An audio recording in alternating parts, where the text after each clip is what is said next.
तीन जादुई चोर।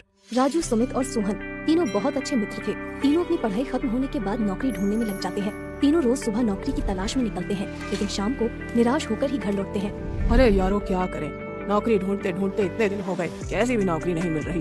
हाँ भाई, हमारी तो पढ़ाई लिखाई सब कुछ बेकार चल रही, इतना पढ़ने के बाद भी कोई नौकरी नहीं मिल रही। सोहन भैया, आजकल पढ़ाई से कुछ नहीं होता, पैसा भी होना चाहिए, पैसा देखकर ही नौकरी मिलती है। ये बात तो सही है, रिश्वत से ही सारे काम होते हैं। पैसा फेंको, तमाशा देखो। समझ नहीं आ रहा है, करे तो क्या करे।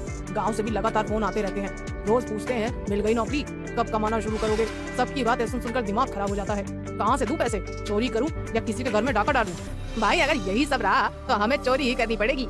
हाँ सोहन भाई, तुम सही बोल रहे हो।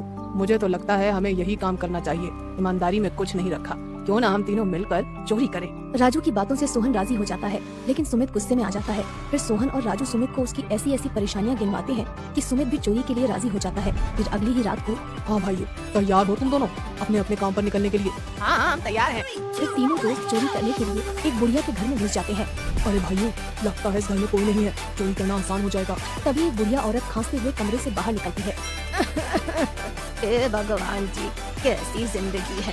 प्यास लगे तो कोई पानी पकड़ाने तक को नहीं है। चलो, जैसी आपकी इच्छा। बुढ़िया ऐसा बोलकर पानी पीकर अपने कमरे में चली जाती है। अरे ये अम्मा तो बहुत बूढ़ी है, बेचारी कितनी परेशान है। हाँ हाँ, हम भी देख रहे हैं, चुप हो जा, ज्यादा बोल मत, आवाज चली गई तो बेकार में पकड़े जाएंगे। फिर वो तीनों उस बूढ़ी औरत के सोने का इंतजार करने लगते हैं, लेकिन काफी देर इंतजार करने के बाद भी वो बूढ़ी औरत सोने का नाम ही नहीं ले रही थी। बहुत बेचैनी हो रही है, नींद भी नहीं आने का नाम ले रही। नींद आएगी भी कैसे? जब तक ये पैसे बैंक में जमा नहीं होंगे तब तक मुझे चैन की सांस नहीं आएगी। आखिर एक यही तो है मेरे बुढ़ापे का सहारा, जिससे मैं अपना बचा कुचा वक्त गुजार सकती हूँ, वरना तो मुझ बूढ़ी औरत को कौन आकर पूछेगा। राजू भाई, ये बूढ़ी औरत तो बेचारी खुद परेशान है। अगर हमने इसके पैसे चुरा लिए तो बेचारी हमें बहुत बददुआ देगी।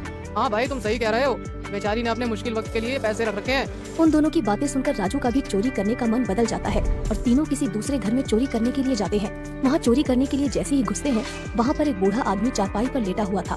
वहीं पास में एक बूढ़ी औरत अपने जवान बेटे से बात कर रही थी कि ये सोना बेचकर कल हम तुम्हारे पिताजी का ऑपरेशन करवा देंगे, और रोने लगती है। तीनों दोस्त उस बूढ़ी औरत की परेशानी देखकर दुखी हो जाते हैं और वहाँ से भी बिना चोरी किए आ जाते हैं और आकर तीनों एक पेड़ के नीचे बैठ जाते हैं। उस पेड़ के नीचे एक टूटी हुई मूर्ति रखी थी। भाई, ये काम हमारे बस की नहीं है, हम चोरी नहीं कर सकते, चोरी करना आसान नहीं है। हाँ भाई, सही बोल रहे हो। अब क्या करेंगे? करेंगे क्या, कल फिर चोरी करने चलेंगे, लेकिन कल किसी अमीर घर में चोरी करने चलेंगे जिनको हमारी चोरी से कोई फर्क न पड़े। सोहन सोच में पड़ जाता है। अब तुम किस सोच में पड़ गए? मैं सोच रहा हूँ कि काश मेरे पास ऐसी शक्ति होती जिससे मैं उन सभी रिश्वत लेने वाले और काला धन कमाने वालों को पता लगा लेता, फिर हम उसी घर में जाकर चोरी करते। हाँ, और मुझे कोई ऐसी शक्ति मिल जाती जिससे हम गायब होकर उन रिश्वतखोरों के घर में आसानी से चोरी भी कर लेते और कोई हमें देख भी नहीं पाता। हाँ, और मुझे ऐसी शक्ति मिल जाती जिससे मैं उनकी तिजोरी का ताला तोड़कर आराम से चोरी कर सकता। और ये बोलकर तीनों जोर जोर से हंसने लगते हैं। तभी मूर्ति से आवाज आती है, तथास्तु। तीनों आवाज सुनकर डर जाते हैं और डर कर अपने रूम पर चले जाते हैं। वहाँ जाकर वो तीनों सो जाते हैं। अगले दिन सुबह उठकर, अरे राजू भाई, सुमित भाई, मुझे रात को सपने में एक ऐसा घर दिखाई दिया जिसमें बहुत सारा काला धन था। अरे सोहन भाई, वो सिर्फ बातें थी, जैसा हम बचपन में सोचते थे, काश ऐसा हो जाता, काश वैसा हो जाता। बचपन में तो हमें पता ही नहीं क्या क्या सोच लेते थे। बचपन में हमारी हुई बातें सच थोड़ी ना होती थी जो आज सच होंगी। क्या पता भाई, सच हो जाए। एक बार कोशिश तो करते हैं। जो जगह सोहन भाई ने सपने में देखी है, चलो उसी घर पर आज हम चोरी करने चलेंगे। ठीक है राजू, तुम कहते हो तो हम चलते हैं। ये बोलकर तीनों रात होते ही चोरी करने के लिए उसी जगह पर चले जाते हैं जो सोहन ने अपने सपने में देखी थी। सोहन भाई, तुम्हारा सपना तो मुझे सच लग रहा है। अरे भाई, अब हम तीनों मिलकर अंदर चलते हैं, पर उससे पहले राजू, तू एक बात चेक कर ले कि तेरी शक्ति असली है या नकली। राजू अपनी शक्ति का पता लगाने के लिए उस बिल्डिंग के चौकीदार के सामने अंदर घुसने लगता है, लेकिन चौकीदार ऐसे आराम से बैठा था जैसे उसे कुछ दिखाई ही नहीं दे रहा हो। अरे वाह, इस चौकीदार को तो मैं दिखाई ही नहीं दे रहा। राजू सोहन और सुमित का हाथ पकड़कर अंदर ले जाता है। हाथ पकड़ते ही वो दोनों भी गायब हो जाते हैं। तीनों उस घर के अंदर घुस जाते हैं।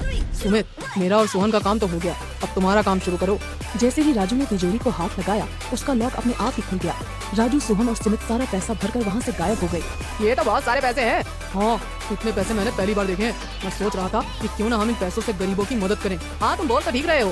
फिर वो तीनों जब भी कोई रिश्वत लेता है, उसके घर रात को जाकर उन पैसों की चोरी करते हैं और उन पैसों से गरीबों की मदद करने लगते हैं। फिर एक दिन, सोहन भाई, आज रात कोई ऐसा अमीर पैसे वाला घर का सपना देखना जिससे उस बच्ची के दिल का ऑपरेशन हो सके।